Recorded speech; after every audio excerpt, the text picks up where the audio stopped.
Hi guys, Bhardwaj tutorial से मैं हूं Ajay Bhardwaj.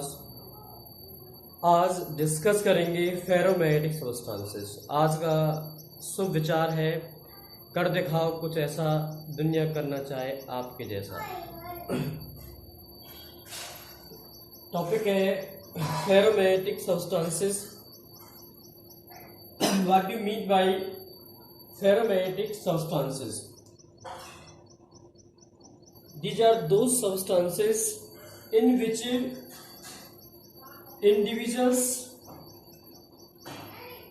individual atom, molecule और आयंस, जो भी इंडिविजुअल एटम्स है, मॉलिक्यूल्स है, आयंस है, has non zero magnetic movement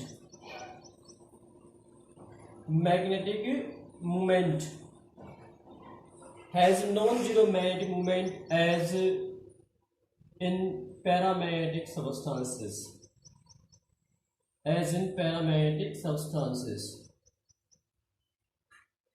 कि जहां पर कोई भी इंडिविजुअल एटम्स है, मॉलिक्यूल्स है, आयंस है, has a non zero magnetic movement as in paramagnetic substances.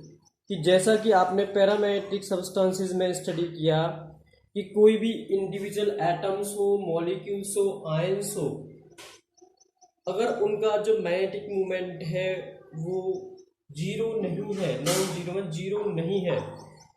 ऐसे ही लास्ट केस में था जैसा कि पैरामैग्नेटिक सब्सटेंस में हुआ था, उसे क्या कहते हैं?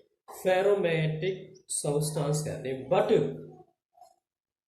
इन फेरोमैग्नेटिक सब्सटेंसेस, कोई भी ferromagnetic substances also placed in the external field, suppose, और this is the ferromagnetic substances, this substances is also F means ferromagnetic substances. This substance is also placed in the uniform field, placed in the field, external field. So this substances is also magnetized strongly. This substance is also magnetized strongly in the direction of magnetic field. कि जहां पर कोई भी ferromagnetic substances जो placed है, external field में placed है, तो वो फेरोमैग्नेटिक सब्सटेंस क्या होता है? मैग्नेटाइज होता है। उसके अंदर चुंबक के गुण आते हैं strongly in the direction of magnetic field. जो मैग्नेटिक फील्ड की डायरेक्शन में क्या होगा? मैग्नेटाइज होगा। जो सब्सटेंस मैग्नेटिक फील्ड की डायरेक्शन में क्या होता है? मैग्नेटाइज होता है और स्ट्रांगली मैग्नेटाइज होता है, उसे क्या कहते हैं? फेरोमैग्नेटिक सब्सटेंसेस कहते हैं। This is the ferromagnetic substances. This ferromagnetic substances is also explain by, जो ये सब्सटेंसेस हैं इनको एक्सप्लेन किया था वीसिस ने। वीसिस एक साइंटिस्ट थे जिन्होंने इनको एक्सप्लेन किया फेरोमैग्नेटिक सब्सटेंसेस को, वीसिस ने, on the basis of Duhem theory to additional electron theory के ऊपर इसको क्या किया गया? एक्सप्लेन किया। किसने? बेसिस ने इस फेरोमैग्नेटिक सब्सटेंस की थ्योरी को एक्सप्लेन किया। किसके द्वारा? डूमेन थ्योरी के द्वारा। और उसी थ्योरी में क्या ऐड कर दिया? इलेक्ट्रॉन थ्योरी को ऐड कर दिया। और इनको प्रपोज किया। इनको प्रपोज किसने किया? प्रपोज्ड बाय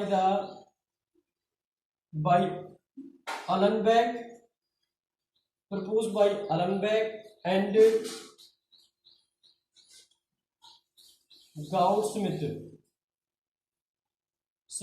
गाउड-स्मिथ ने 1925 में इस थ्योरी को प्रपोज किया, लेकिन इसको एक्सप्लेन किया था वीसिस ने।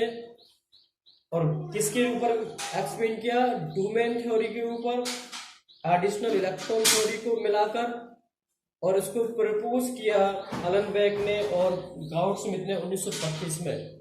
फिर इनको एक्सपेरिमेंटली जो प्रूफ किया गया कि जो इस पूरी थ्योरी को जो एक्सपेरिमेंटली प्रूव किया, उस पूरी कंप्लीट थ्योरी को जो उसके बाद एक्सप्लेन किया, एक्सपेरिमेंटली प्रूव किया, वो कौन था? Stern and Charles. स्टर्न और चार्लेस ने इस कंप्लीट थ्योरी को एक्सपेरिमेंटली द्वारा प्रूव किया गया। जो एक्सप्लेनेशंस किया है फेरोमैग्नेटिक सबस्टेंसेस का, वो वीसिस ने किस थ्योरी पर डिपेंड किया? डूमेन थ्योरी और एडिशनल इलेक्ट्रॉन थ्योरी के ऊपर। और प्रपोज किया किसने? अलेनबेक ने और गाउड-स्मिथ ने 1925 में। लेकिन एक्सपेरिमेंटली इसको वेरीफाई किया किसने? स्टर्न ने और चार्लेस ने। स्टर्न ने और चार्लेस ने इसको एक्सप्लेन किया। कैसे एक्सप्लेन किया? सपोज कीजिए कि कोई भी इंडिविजुअल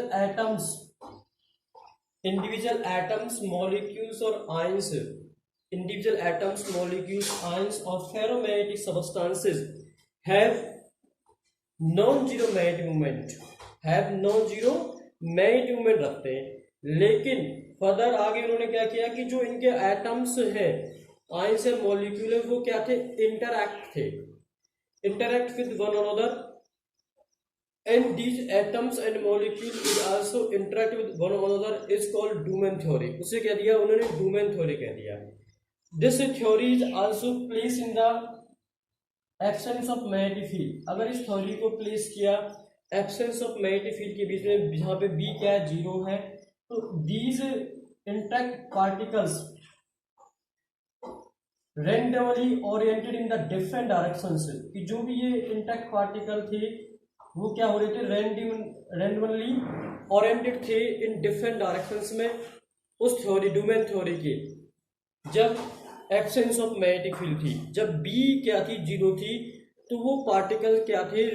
किसी भी फेरोमैग्नेटिक सबस्टेंस की जो पार्टिकल थे जो इंटरेक्ट कर रहे थे आपस में, उसे कहते हैं डूमेन थ्योरी कहते हैं।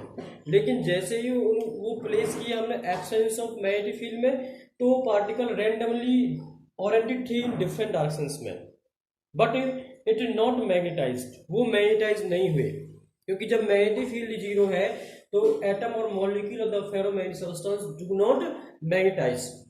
फिर उसके बाद क्या किया? स्टर्न और चार्लेस ने क्या किया? इन पार्टिकल्स को या एटम्स को प्लेस किया किसके बीच में? एक्सटर्नल इलेक्ट्रिक फील्ड के बीच में, मैग्नेटिक फील्ड के बीच में उनको प्लेस कर दिया in the presence of magnetic field. उनको मैग्नेटिक फील्ड में प्रेजेंस किया।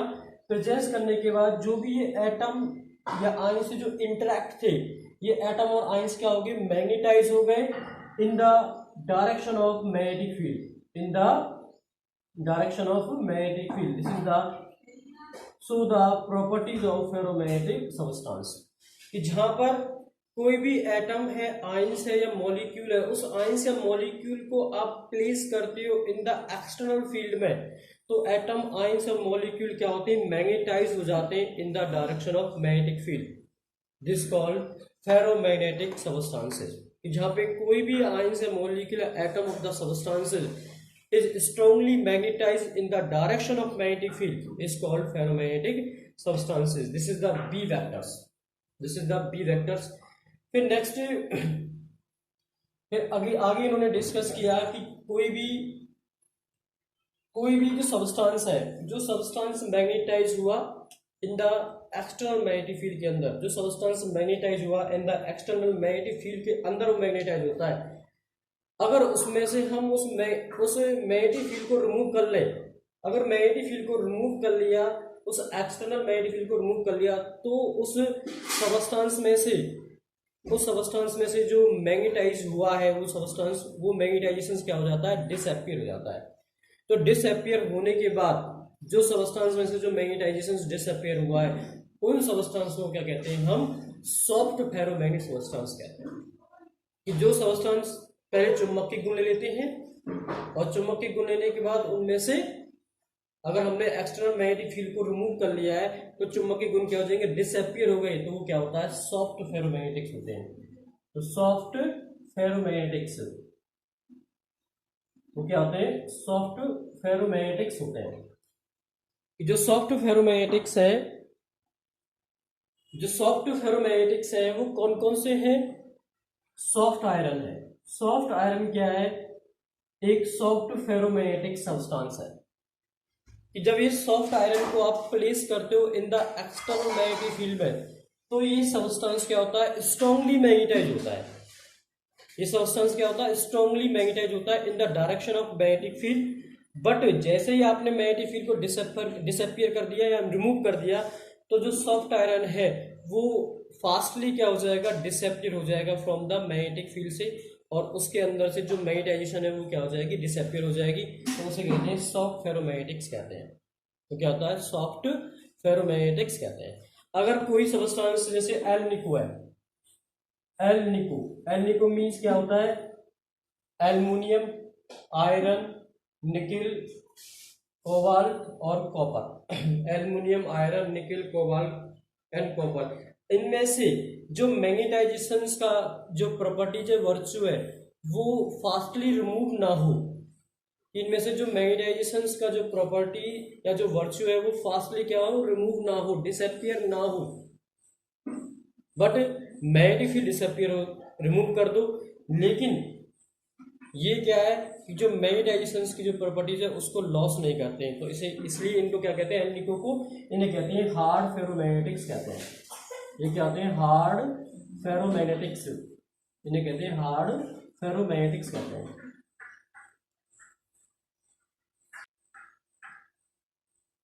क्या होता है? एल्निको हार्ड फेरोमैग्नेटिक्स होता है कि जहां पर जो मैग्नेटाइजेशन है, जो मैग्नेटाइजेशन है हार्ड फेरोमैग्नेटिक्स में, वो क्या है कि जो मैग्नेटाइजेशन हो रहा है, एल्निको का मतलब क्या होता है?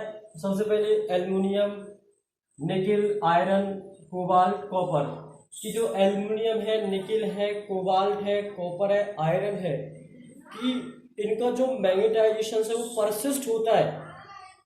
कि जो मैग्नेटाइजेशन है वो क्या होगा? इसका परसिस्ट होता है, persist होता है magnetization after, even after removal of external magnetic field. Even after removal of external magnetic field is called hard ferromagnetics. ये क्या होती है? हार्ड फेरोमैग्नेटिक्स होती है। सॉफ्ट फेरोमैग्नेटिक्स क्या होती है कि जहां पे मैग्नेटाइजेशन क्या हो जाए? डिसअपियर हो जाए after removal of external magnetic field. But hard ferromagnetics में क्या होता है कि जहां पे मैग्नेटाइजेशन से परसिस्ट हो even after removal of external magnetic field is called hard ferromagnetics. Next, at high temperatures,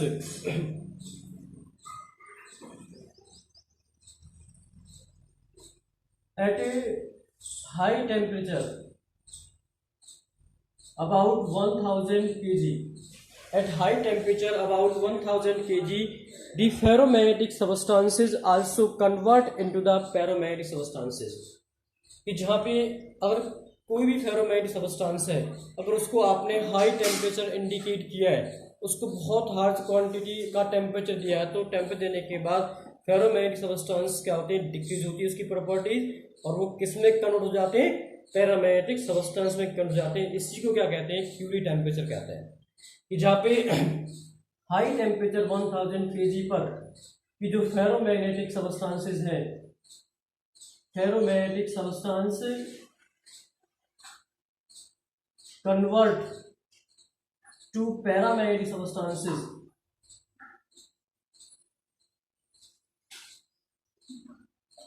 is called Curie temperature. कि जहां पे फेरोमैग्नेटिक सब्सटेंस कन्वर्ट हो जाते हैं एट हाई टेम्परेचर 1000 kg पर टू द पैरामैग्नेटिक सब्सटेंस में, उसे क्या कहते हैं? हम क्यूरी टेम्परेचर कहते हैं। वो क्या होता है? क्यूरी टेम्परेचर होता है कि at this transition the ferromagnetic substance is also convert into the paramagnetic substances is called Curie temperatures. This is the explanation of the ferromagnetic substances. Now discuss the properties of the ferromagnetic substances step by step.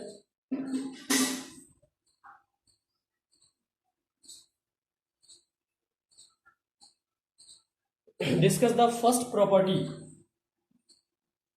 First properties क्या है? सबसे most important properties आपको learn करनी है कि कोई भी substance अगर ferromagnetic substance place in the external magnetic field, they are strongly magnetize in the direction of magnetic field. तो पहली प्रॉपर्टीज क्या है, ये कैसे मैग्नेटाइज होते हैं, स्ट्रांगली मैग्नेटाइज, स्ट्रांगली मैग्नेटाइज। सबसे पहली प्रॉपर्टीज है कि कोई भी फेरोमैग्नेटिक सबस्टेंस अगर एक्सटर्नल मैग्नेटिक फील्ड में प्लेस्ड है तो वो सबस्टेंस क्या होता है, स्ट्रांगली मैग्नेटाइज होता है इन the direction of magnetic field. Second point, दूसरा पॉइंट क्या है कि जो फेरोमैग्नेटिक सबस्टेंस की जो ससेप्टिबिलिटी होती है चाहिए, magnetic susceptibility of ferromagnetic substance is very very large, is very large, ये बहुत ज्यादा होती है। फेरोमैग्नेटिक सबस्टेंस की ससेप्टिबिलिटी है इज वेरी लार्ज, बहुत ज्यादा होती है। नेक्स्ट पॉइंट, ये ऑर्डर में हो सकती है 100 के ऑर्डर में भी और 1000 के ऑर्डर में भी हो सकती है। ये टेंड टू मूव, ये टेंड टू मूव, ये मूव करते हैं वीकर फील्ड से स्ट्रॉन्गर फील्ड की तरफ, weaker field to stronger field. ये मूव करते हैं कैसे, move to weaker field to the stronger field, ये मूव करते हैं वीकर फील्ड से स्ट्रॉन्गर फील्ड की तरफ मूव करते हैं। नेक्स्ट है फोर्थ पॉइंट, फोर्थ पॉइंट क्या है कि अगर कोई भी फेरोमैग्नेटिक सबस्टेंसेस को आप हाई टेम्परेचर देते हो, हाई टेम्परेचर देने के बाद ये सबस्टेंस क्या होते हैं, एट हाई टेम्परेचर पर, eight high temperature means 1000 kg पर फेरोमैग्नेटिक सबस्टेंसेस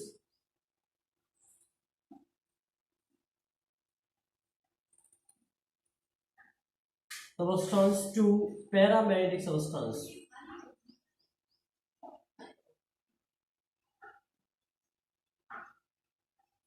पैरामैग्नेटिक सबस्टेंस कि एट हाई टेम्परेचर 1000 केल्विन पर कि जो फेरोमैग्नेटिक सबस्टेंसेस है वो किस में कन्वर्ट हो जाते हैं, पैरामैग्नेटिक सबस्टेंस में कन्वर्ट हो जाते हैं। नेक्स्ट पॉइंट है कि जो इंडिविजुअल एटम्स है, मॉलिक्यूल्स है, आयंस है, has non zero magnetic movement as in paramagnetic substances, as in paramagnetic substances. इनका जो लास्ट पॉइंट है, इनकी जो ससेप्टिबिलिटी भी और परमेबिलिटी भी mu r is very very large, ये भी क्या होती है, लार्ज होती है। दोनों चीज लार्ज होती है, रिलेटिव मैग्नेटिक परमेबिलिटी भी और मैग्नेटिक ससेप्टिबिलिटी भी क्या होती है, वेरी लार्ज होती है। वंस अगेन स्ट्रांगली मैग्नेटाइज होती है, फर्स्ट प्रॉपर्टीज। दूसरी, चाइएम वेरी लार्ज होता है और म्यू आर भी वेरी लार्ज। चाइएम का मतलब क्या, मैग्नेटिक ससेप्टिबिलिटी भी और रिलेटिव मैग्नेटिक परमेबिलिटी भी वेरी लार्ज होती है। They tend to move from weaker field to the stronger field, ये वीकर से स्ट्रॉन्गर की तरफ फ्लाई करते हैं। हाई टेम्परेचर में ferromagnetic substances to becomes the paramagnetic substances और mu r is also very large. This is the ferromagnetic substances. Please note down this point in the notebook. ये classifications का third part था, ferromagnetic substances, जो आज complete हो गया है। इसके बाद नेक्स्ट टॉपिक नेक्स्ट वीडियो में डिस्कस किया जाएगा। Please subscribe the channel, press the bell icon. Thank you for watching this video.